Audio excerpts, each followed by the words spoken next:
Imagine this. You've sacrificed everything for your country, served in silence, and come home hoping for peace, only to be harassed by a few self-appointed heroes in polos and knockoff badges.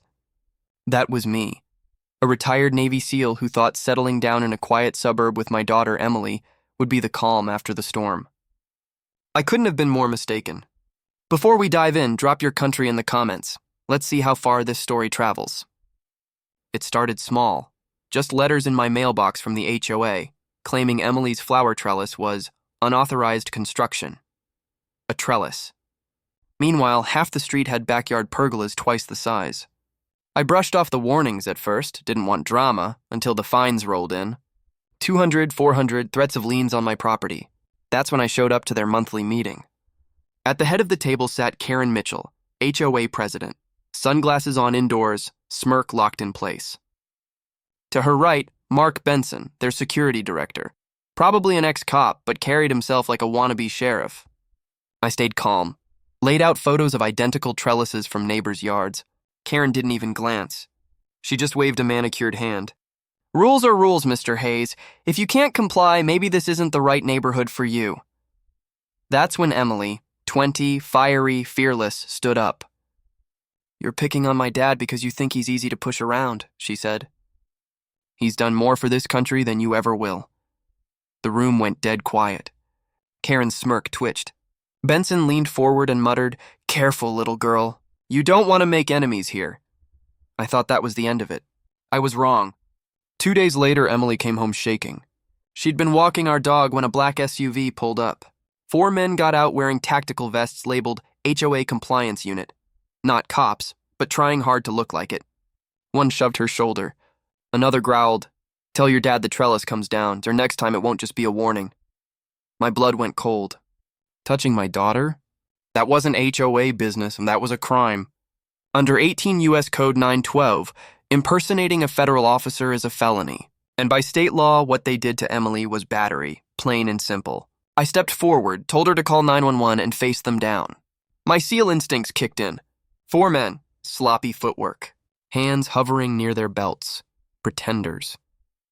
You boys picked the wrong house, I said, voice low. The tallest puffed up his chest. His vest patch was crooked, clearly ironed on in someone's garage.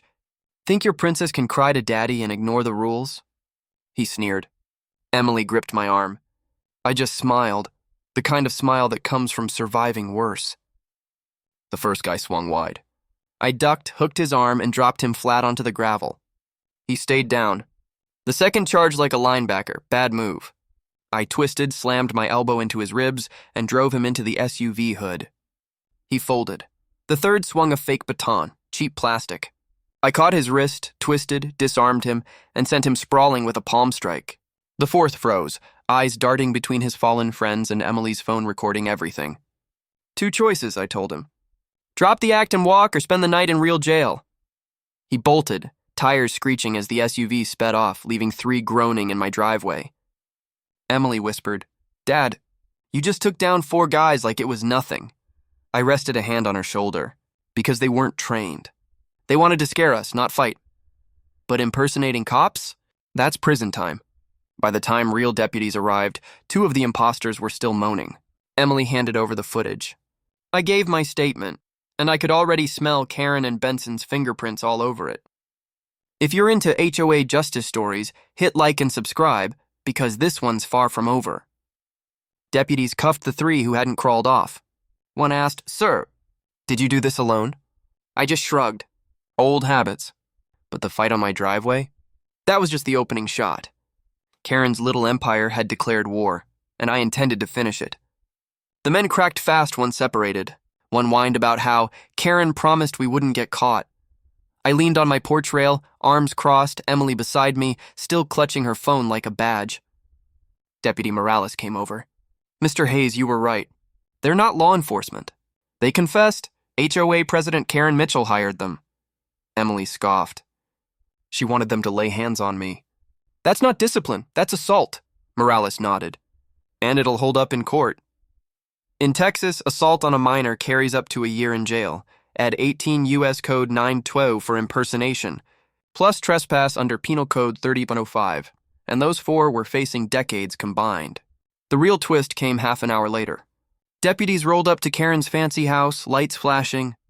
Neighbors peeked from blinds as their queen bee was let out in cuffs, still shouting, "This is a misunderstanding! He's dangerous, he's military." Emily kept recording. "Dangerous," she muttered. The only danger was her. By nightfall, the neighborhood gossip mill lit up.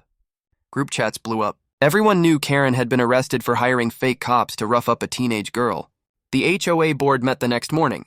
Emergency session. Karen was stripped of her title unanimously. No debate, no mercy. Her little regime of fines and fear crumbled in minutes.